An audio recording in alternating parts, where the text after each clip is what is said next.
News is now traveling all over the world about the murder of two young Israeli diplomats in Washington, shot dead point blank by,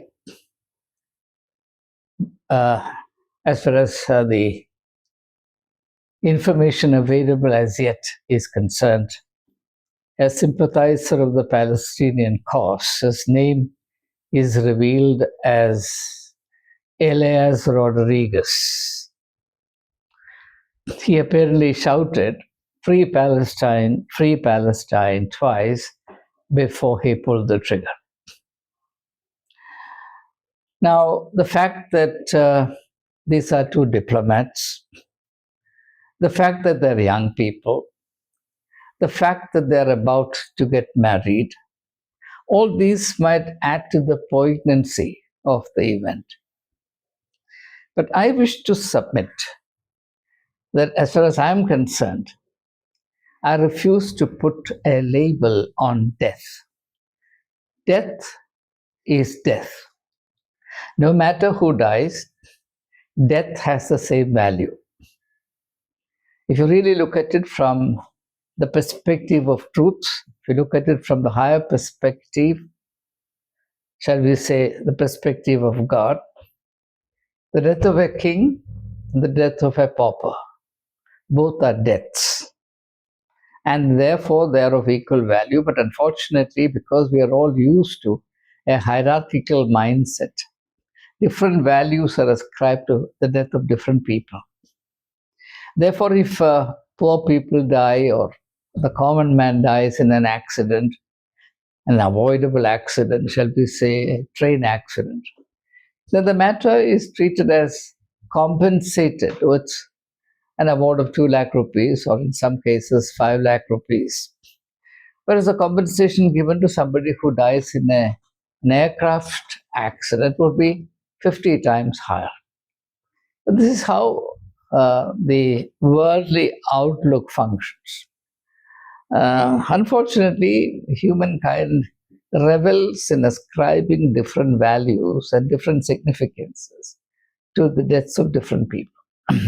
Unfortunately, I have to make it very clear that no matter how hard I try, I cannot buy that system. So therefore, I see the death of these two young people, or the murder of these two young people, exactly as I see the murder of the 53,000 Palestinians in Gaza. And the murder of these 253 Palestinians, I see exactly the same way as the murder of the 1,200 Jews by the Hamas as representative of the Palestinians. Now, when I say this, I'm aware of the fact that I'm sure to incur the wrath of the sympathizers of both sides. The sympathizers of the Jewish cause would want me to say that the murder or the massacre that was perpetrated on the 7th of October 2023 was inexcusable and incomparable. The sympathizers of the Palestinian cause would tell me that the atrocities perpetrated on Palestine by Israel is incomparable. And now, of course, the murder of these two young people, a young man and a young woman, very promising diplomats in the capital of the United States, which announces the escalating hatred of millions of people towards Jews, catalyzed no doubt by the atrocities perpetrated by Israel and Gaza. Now, the point I want to make is this. Nothing is served, no sensible purpose is served by identifying ourselves with any one of these groups, whether it is Hamas or whether it is Hezbollah in Lebanon or the Houthis in Yemen or the factions that believe in the ultimate efficacy of violence as a problem solving strategy. I believe that there is no hope along this line unless and until we wake up to the fact that violence is the problem and not the solution. We can go on expecting breakthroughs to happen, as Trump did in relation to the Ukraine issue, and said that he would solve the problem within 24 hours of assuming office. Now he says that he is walking away. Now, I don't ridicule Trump because very likely he is slowly realizing what he should have realized maybe 60 years ago, that there can be no solution to the problem along this line. This idea that violence shall solve all problems, or problems of the world can be solved and peace established with the iron fist of the American president, or because the American president presides over the most deadly arsenal in the world, is stupidity of the highest order. But then it's not Donald Trump alone who subscribes to this notion. A vast majority of people in the world subscribe to this notion. And what surprises me most is that Christians are no exception. And therefore, for the sake of my Christian viewers, let me say a few words on what Jesus meant when he said to the women of Jerusalem, who went crying after him when he was carrying the cross on the way to Calvary, where he said, "Weep not for me, weep for yourself, or your children and their children." Women of Jerusalem, weep not for me. Why not? And why should they weep for themselves, for their children and their children? The point is this. There is no point in weeping over the victim of the present system. If it is not Jesus today, it will be somebody else in his place. If it is not today, it will be tomorrow. If it will not be tomorrow, it will be day after. The point is that as long as the system that depraved human nature has created endures, as long as it commands universal human approval, as long as all of us believe that there is no alternative to the system, there will always be victims. So what happens in that story or in that biblical account is that the Son of Man becomes the victim. The point really is that the Son of Man is always the victim within man-made systems. And that has 1,000 expressions. And my viewers would be familiar with almost all of them. In this world, the powerless, the marginalized, the disenfranchised, the voiceless, the poor, they're all victims. And it's possible to shed crocodile's tears over them and to show hypocritical sympathy.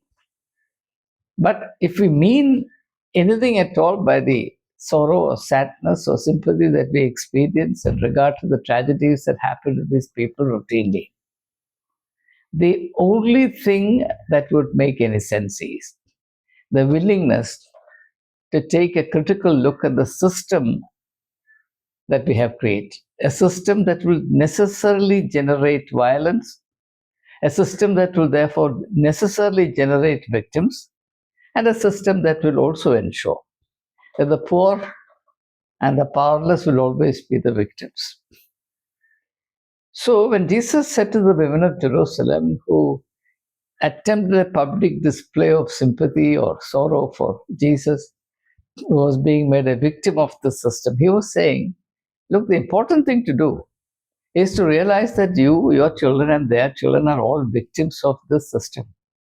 And unless and until this realization spreads universally, and therefore a revolution happens bottom up, aimed at changing the system and creating an alternative, there is no point in crying over any of the victims. this system will continue to generate victims one after the other. Victims are a necessary byproduct, like the garbage that is produced by life in a city. If there are people living in the city, there will be garbage. So likewise, as long as this system, which is built on violence, continues, there will always be victims. So there is no point in lamenting over the victims of the system without the slightest willingness to reform the system, actually to uh, break the system and create an alternate system which believes in liberty, equality, fraternity, justice, the four foundational values mentioned in the preamble to the Indian Constitution. The Constitution may affirm these fundamental values, but as a society, we don't believe in it. And therefore, our society will continue to generate victims one after the other. And not just the Indian society, it's humankind as a whole. So therefore, the murder of these two young people, extremely sad as they are, is yet another reminder of the fact that nobody can ever be safe in this kind of a system. Who can be safer than the members of the diplomatic corps? Those who are working for embassies enjoy diplomatic immunity. In fact, they cannot even be arrested. But they can be snuffed out, their life can be snuffed out by one irate man wielding a single revolver and who has a finger to pull the trigger.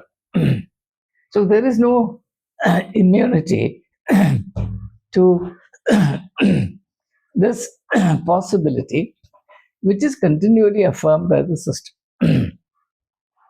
So this is a time for us to realize, and particularly for the authorities in Tel Aviv to realize, something that I said 17 months ago, October of 2023, that Israel will render itself more and more insecure, and the life of Israelis globally will be more and more dangerous because of this disproportionate action undertaken by Israel, simply because it has far greater military might than all the neighboring countries put together. Israel is a regional superpower. And it's because of the false security bred by this assumption of the superpower status that Israel has done and is still doing what it is doing.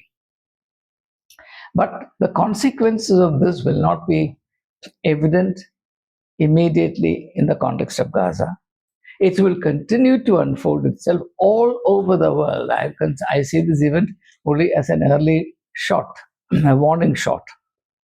As I said in 2023, such events are going to increase.